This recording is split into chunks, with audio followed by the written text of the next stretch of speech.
There's nothing that holds back God's wrath. It goes. Okay? So, at 66 AD, these people were to be destroyed in Jerusalem. But they were still in they had not come to realization.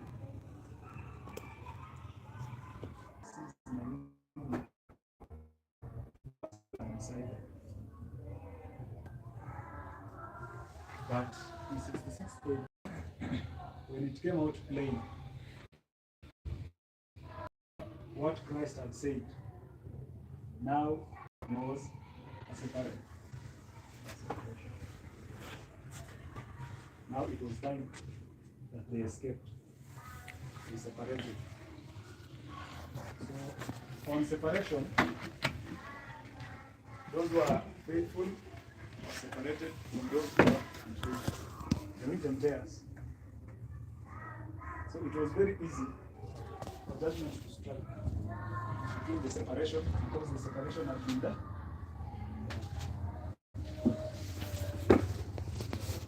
So, in our time, and the third angel's message, it is a time of destruction. It is a time of testing. When individuals, not the church, for your last day events, that they will stand before the magistrates to give the reason of their faith. And this is the testing of the Sabbath. The Sabbath keepers are tested here. Not the whole world. Because Sunday keepers have nothing. That national Sunday law is not it is a plus. But here, God's people are tested. Tested here. The three angels' messages. Look at Revelation chapter 14. The three angels' message applies to God's church.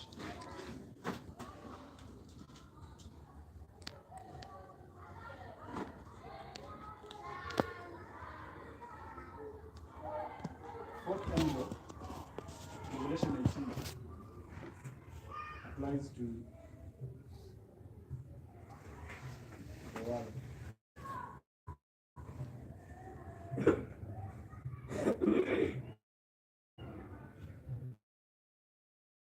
Because the third angel, whoever worships the beast and his image, here it is the first place where the image of the beast is mentioned. Worship of the image of the beast. And when you talk about worship of the image of the beast, you will say and hosted Protestants. When they come together, they come up with that national Sunday law. It's mentioned here. The third angel's message. And when they come up with that national Sunday law, then that national Sunday law becomes the greatest test to Sabbath keepers, not to Sunday keepers. So if it becomes the greatest test for Sabbath keepers, then the test for Sunday keepers must come ahead, because they first must witness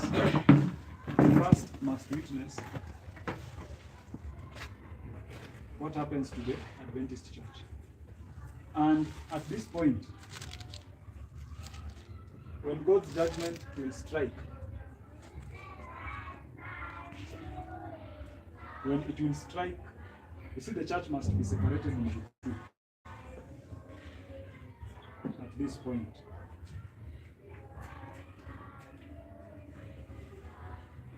or let me say the Adventists, or the Sabbath keepers, the Sabbath keepers. The Sabbath keepers, at this point, in the just camp, they are separated into two.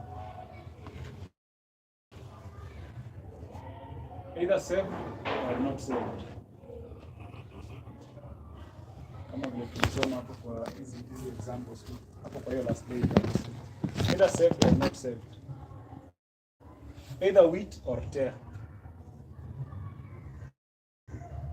either sealed or unsealed. Okay.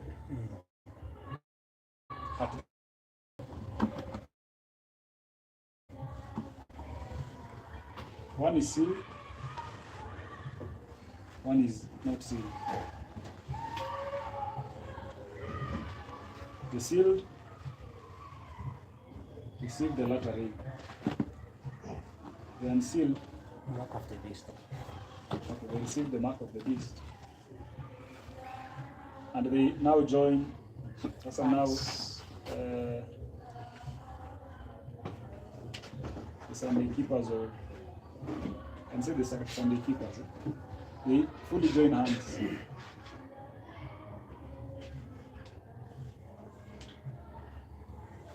So actually they become now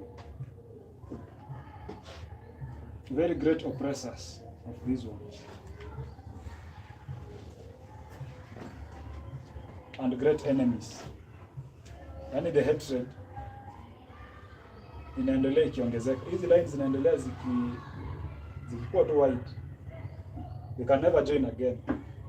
So when wameenda hiyo route, the holy become more holy. The unrighteous become the graph inaenda tu hivyo ikipanuka. Mwalimu, I have a question before we get here. You quote Revelation 14. In our times now, our message, is it for the church or for the world? Sauti.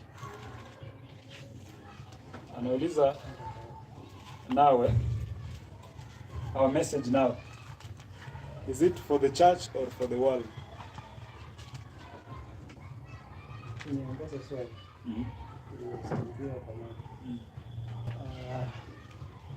in this line, the first, the second, the third, and the fourth. This one. This one. What, this one? Yes, let me use this one. This one. Yeah, that one. Nachora kubwa kidogo. That's the view.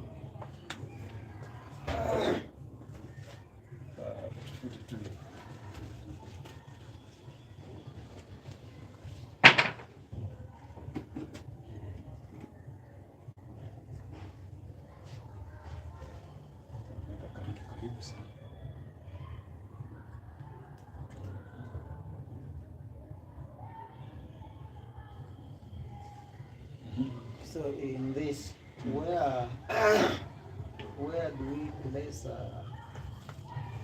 the midnight cry? This line. This one. Where do we place the midnight and the midnight cry? The midnight is different from midnight cry. Midnight comes, then you have midnight cry. Where do we place them in our time now? Yeah. Okay, according to my understanding, this midnight cry is one. It's not separate, as in there is no midnight, then cry. It's a midnight cry. No. Usiku wa manane akasikia sauti. It is the cry they had, but that time is at midnight. So it is a cry that they had, and that time was midnight. So the cry is an announcement, because in Daniel chapter 3, when the image was ilisimamishwa katika uwanja wa Dura, si ndio? Wakaambiwa mtakapofanya nini? Mtakaposikia sauti ya zeze, vinubi, Santuri na nini, immediately you do what? You bow down and worship that thing. Okay, so when the cry comes, it is almost the same like that, because the cry is the proclamation of the national Sunday law. You see, ni kitu inaundwa in the behind the scenes. Okay, hata hiyo sanamu ilikuwa inaundwa tu. Yeah. Maybe even some of them participated to build it. Some Jews, maybe they even participated to build it. Okay, But they were not aware. But you remember King Nebuchadnezzar, when he was calling the people, alikuwa anawaita aje? Kujeni kwa uzinduzi. It was not come to the worship. Hapana. Kujeni kwa uzinduzi wa sanamu ya mfalme. But the moment when they were gathered together, they had been consolidated together. Now it shifted all of a sudden. Kasema mtakaposikia, it is a law. Mtakaposikia immediately bow. So the moment the cry is heard, these people wanajipata wako ndio when there's peace and safety, when they shall say peace and safety, suddenly the destruction comes. It comes as a very sudden event. People are unprepared, people are unawares. It comes as a sudden event. Okay? So, to me, I would say it is simply the cry. Cry is the proclamation of the law. But at what time? It is at midnight. Midnight, people are expected to be asleep. When people are really not sober, watu wamelala, when things seem peaceful and normal. Because at night, kunakuwa na utulivu. At night, we expect things are silent, things are good, sleeping. Then suddenly, bam, it hits. So it takes place at that.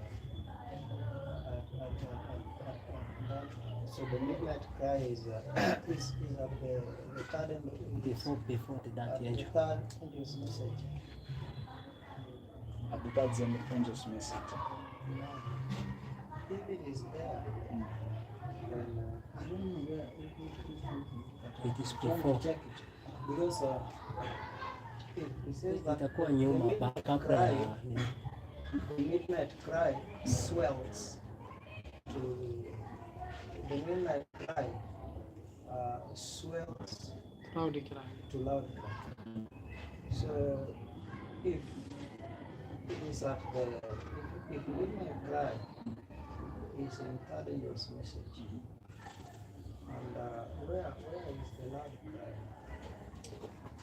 Now, Or where is the universal Sunday? Because both national Sunday law and universal Sunday law, both are Sunday laws, and it is a place for the Adventists. okay. Acha to understand hivi.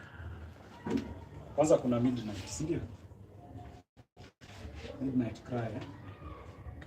And then there is another one called loud cry. okay. The messages here. The message here is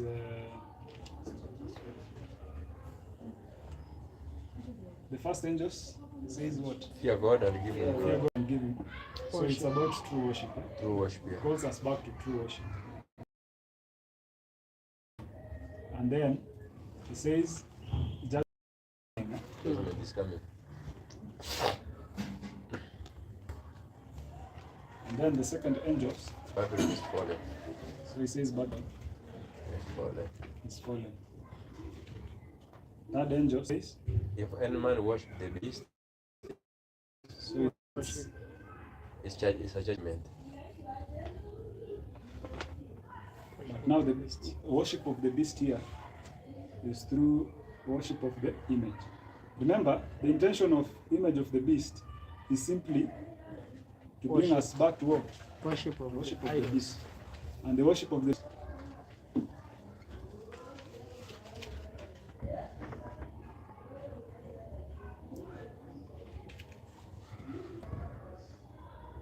this one.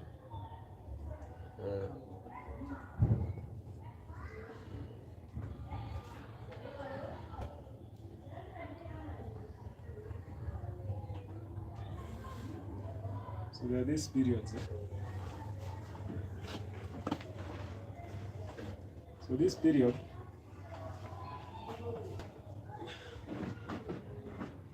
it happens in the Church of God. So let's say Adventists. This one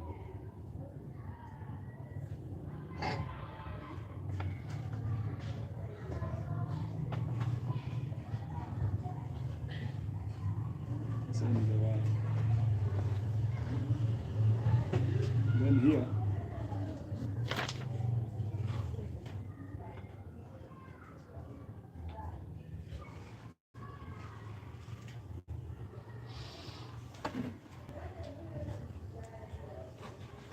Then here is 7 plagues.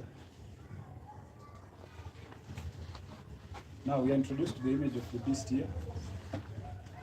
Those that In the case of before, right? 7 plagues falling before the world is one. the world is already warned here.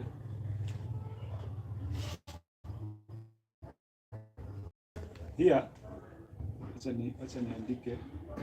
So this is come Before and many other Adventists who will be sealed. So, the message they will be proclaiming here is, come out of my people. Okay? So, after this point, after the world has been called out of the worship of the beast, if they do not accept the message, you see the door is closed. And you see, once the door is closed, there is,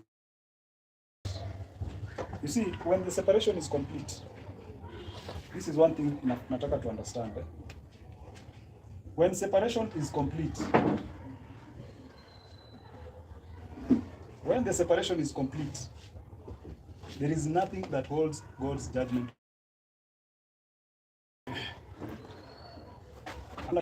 When separation is complete, there is nothing that holds. Because if the people are separated,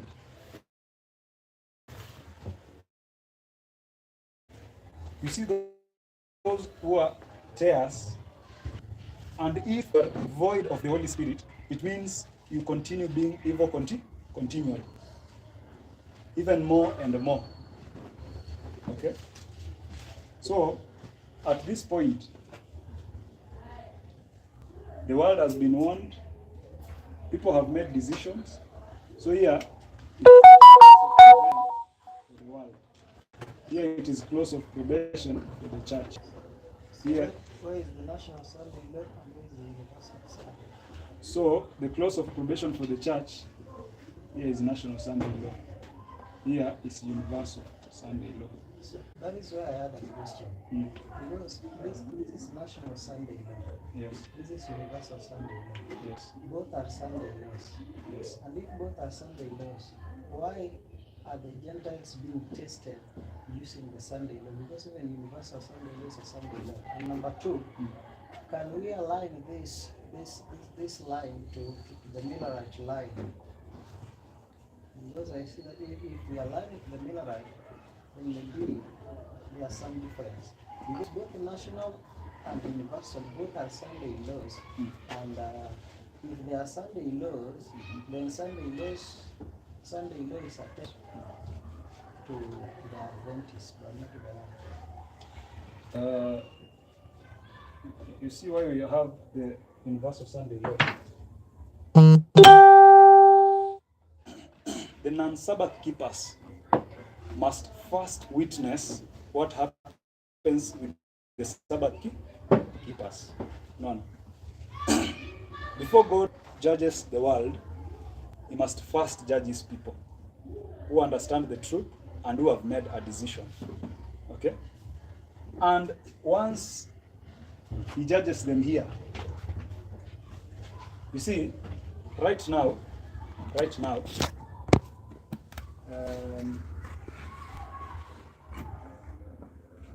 if an non-Sabbath keeper, you see, the non-Sabbath keeper right now does not understand the clear difference why you are here and there is the mainstream.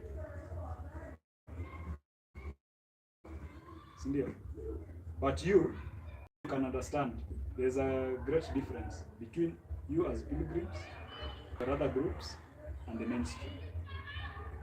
But for non-Sunday keeper, they cannot really understand. It will take them some time and some training to understand the difference.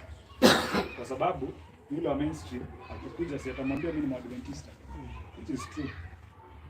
Na yeye pia ukipatana naye asiwe ni Mwadventista. But why are you separate? You might not really understand at this point. But after this point, it will be so open. The difference will be so open because this shall be two groups, kabisa. The tests here shall prove who are true Adventists and who are not. As at now, the world knows that the mainstream is the true church. Okay? Hii kwa vikundi,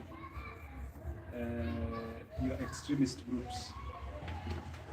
But after this point, you can easily tell that because when the judgment came in 70 AD, actually the people of the world were surprised. Are those God's people? When mpaka wamekula watoto wao. Yeah? Has judgment been so harsh to them that mpaka wamekula belts na samadi, wamekula mpaka watoto wao? Yeah? Yet there were others in the mountain. So between the two, those who are in Jerusalem dying of judgment and those who are in the mountains, who are God's people, those who are in the mountains. But before that 70 AD, people would not really tell. They would know that the Pharisees and the Sadducees, all wanakusanyika Jerusalem, those are the right ones. But after 70 AD, the incident in 70 AD, it was so visible. They could tell wale wa milima ndio wako sawa. Even at this point, Nana, when you shall be called, woman, to stand before the magistrate and to explain the reason of your faith, it means you will not be standing as a church, you will be standing as a people. I understand there. So at this point, when you stand and declare the reason of your faith, at this point, then you take either that route or this route. I understand that. My question is, because you see, I'm trying to align this with the book of Daniel that we even read in the morning. He is done with the glorious land, stretches the hands to Egypt. After he has stretched the hands to Egypt, that is when now we have tidings from east and west. So where do we place that entering into glorious land? Where do we place stretching hands to Egypt. And where do we place the tidings now? Because the tidings are coming after he has placed hands, after he has stretched hands. Let me explain that. On the other hand.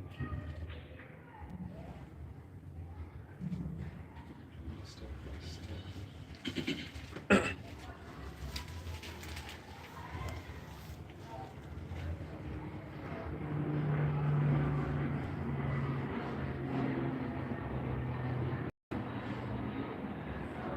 Okay. Inasema hivi.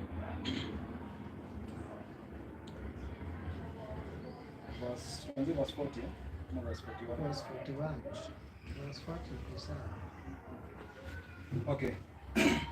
He shall enter also into the glorious land, and many shall be overthrown, but these shall escape out of his hand, even Edom, Moab, and the chief of the children of Ammon. So, glorious land, we are in harmony that it is the United States.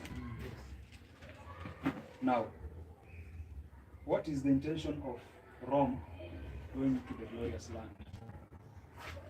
You see, the glorious land, USA, is the superpower. Okay? And if he can manage, the intention of papacy is actually to bring all the world back to his worship. So it is Satan, papacy. So if he can bring the whole world back to him, Satan will have gained the ground. And what does he do? He intends to come to the glorious land first. When he comes to the glorious land, there is an image that is formed. Okay? And the intention here of the image of the beast is first to conquer the church of God.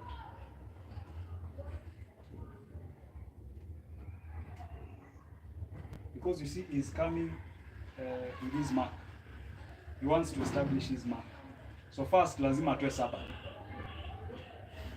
If you can be able to remove Sabbath, then he can be able to direct all people to his worship. So first he enters into the USA with the intention of creating the image of the beast. And unaona through the Jesuits, they have corrupted the US, and the government will easily accept union with the apostate Protestant churches. Okay? So first, he enters into the glorious land. He shall enter into the glorious land, and many shall be overthrown, but these shall escape out of his hand, even Edom, Moab, and the children of Ammon. Then he shall stretch also upon the countries, and the land of Egypt shall not escape, but he shall have power over the treasures of gold and of silver, and over the precious things of Egypt. The Libyans, Ethiopians shall be at his steps. So first, he starts by conquering the US, then the rest of the world. Studio. And by conquering the US, when shall we say that the papacy has conquered the US? At the National Sunday Law. And you see, at the National Sunday Law, ndio ile button inapeanwa kama ile button ya wakimbiaji. Apostasy, which brings national ruin. The moment the USA passes the National Sunday Law, actually at that point, national ruin will start to flow in USA. Okay? And you see, it will have done the work the papacy wanted it to do. So, at this point, he passes the law, he has conquered the glorious land.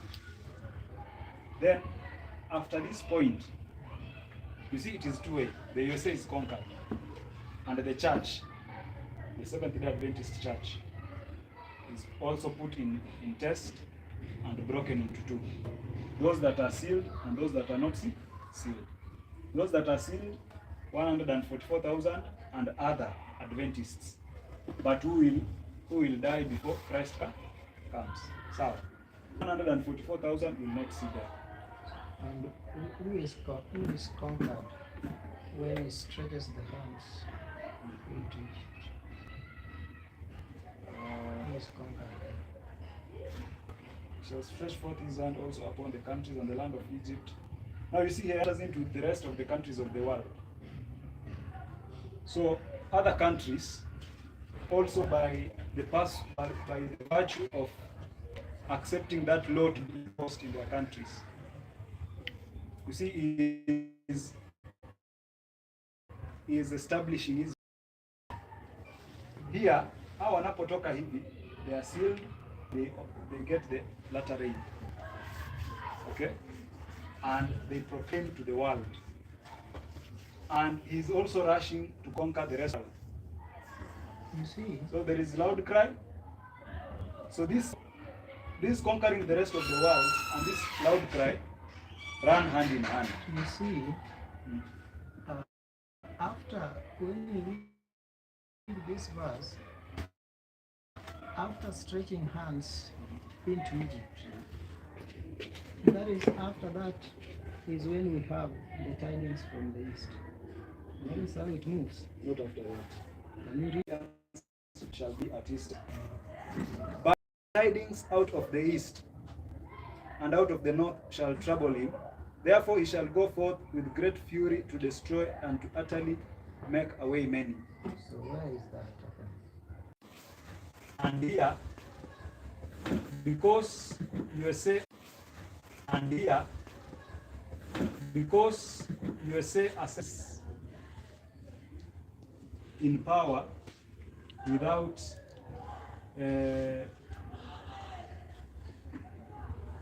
huyu ndo alikuwa anamsumbua. When he ascends into power, there is the risk of this.